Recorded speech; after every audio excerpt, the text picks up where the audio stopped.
2,000-year-old book of Giants describes how the Nephilim were destroyed. Over 50 years ago, researchers came across one of the most important archaeological discoveries of the century when they discovered thousands of ancient scrolls, and among them the Book of Giants, which speaks of the Nephilim and their destruction. One of the most important archaeological discoveries was made at the Qumran Caves over half a century ago, and among the artifacts discovered were thousands of antique scrolls that offered extremely important insight into our past. Many of these scrolls helped complete a lost fragment of Earth's history. But in addition to the numerous scrolls, archaeologists were surprised when they stumbled across one rare and unusual text, the ancient scroll that describes the demise of the ancient Nephilim. It's called the Book of Giants. It speaks about the creatures that inhabited our planet in the distant past and how they were destroyed. But what are the Nephilim? According to the mainstream historians, these beings are mythical creatures that did not actually exist on our planet. However, the truth behind the Nephilim might be more mysterious than any of us imagined. Starting from the beginning, we have to understand that even today in the 21st century, the word Nephilim is not fully understood.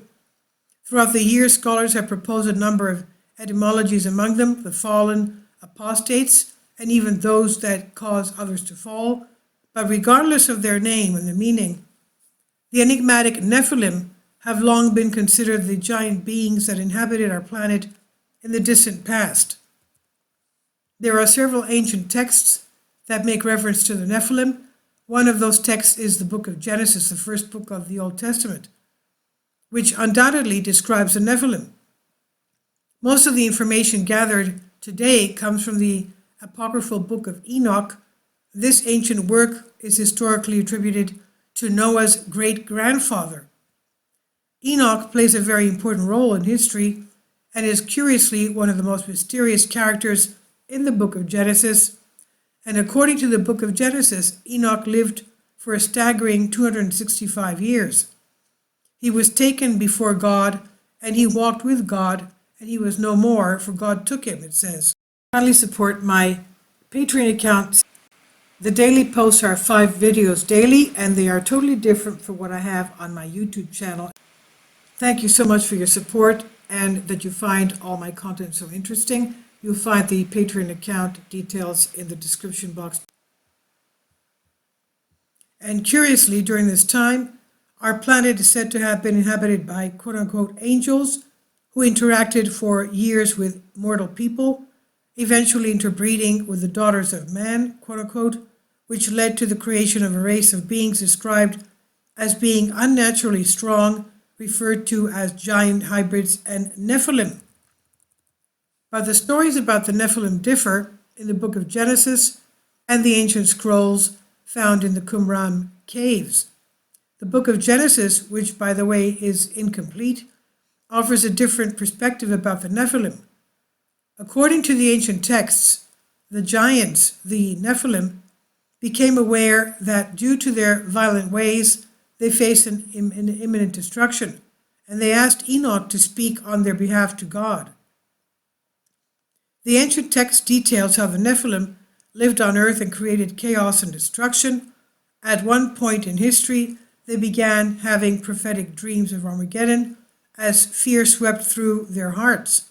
And according to the texts, the first of the Nephilim to have such prophetic dreams was Mahweh, the Titan son of the angel Barakel. According to his dream, a huge tablet was submerged underwater. As the tablet surfaces, only 3 names are left. This is believed to symbolize the Great Flood and eventually distribution of all but Noah's sons. 2Q26 says, they drenched the tablet in the water. The waters went up over the tablet. They lifted out the tablet from the water. And that's what it says. Now, the Nephilim were unsure about the meanings of their dreams, and they spent time debating that Mahweh had dreamed. However, they were unsuccessful, in interpreting the meaning. Not long passed, and two more giants, Ohia and Hahia, the sons of the fallen angel Shemyaza, began having similar dreams. Ohia and Hahia dreamed a tree being uprooted, all except 3 of its roots. And it said, thereupon 2 of them had dreams, and the sleep of their eyes fled from them, and they arose and came to, and told their dreams, and said in the assembly of their comrades, the monsters, in my dream I was watching this very night, and there was a garden, gardeners, and they were watering 200 trees, and large shoots came out of their root. All the water and the fire burned them all in the garden, and they found the giants to tell them. That's what the dream said. Now, once the giants became aware of the prophetic nature of their dreams, they sought out the help from Enoch, the noted scribe, and he will interpret for us the dream. Thereupon his fellow Ohia declared and said to the giants, 2 had a dream this night, O giants, and behold, the ruler of heaven came down to earth, and such is the end of the dream. Thereupon all the giants and monsters grew afraid and called Mahweh. He came to them, and the giants pleaded with him and sent him to Enoch. They said to him, go to you that you have heard his voice, and he said to him, he will interpret the dreams, how long the giants have to live. However, Enoch was not on earth anymore, so the Nephilim sent out one of them on a cosmic journey. After the cosmic journey, Mahweh comes to Enoch and makes his request. Notice the peculiar description.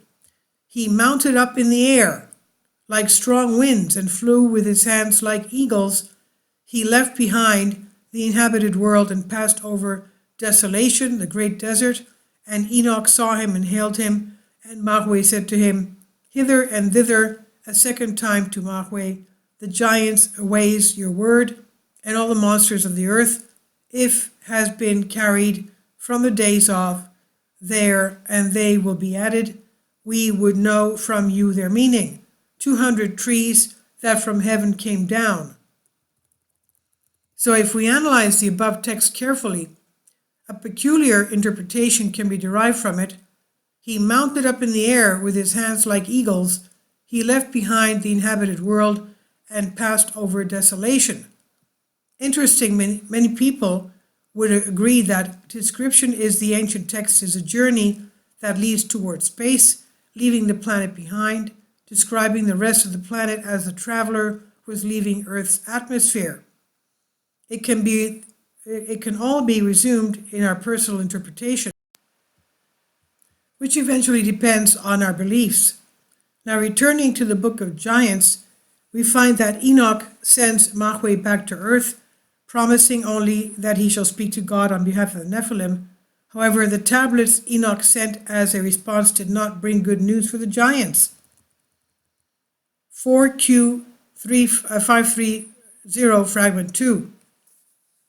The scribe Enoch, a copy of the second tablet that Enoch sent in the very handwriting of Enoch, the noted scribe, in the name of God the Great and Holy One, to Shemyaza and all his companions, let it be known to you that not and the things you have done, and that your wives, they and their sons and the wives of their sons, your licentiousness on earth, and there has been upon you, and the land is crying out and complaining about you and the deeds of your children, the harm that you have done to it.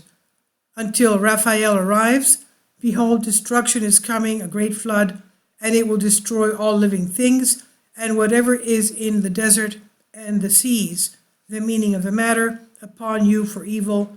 But now loosen the bonds binding to you to evil, and pray.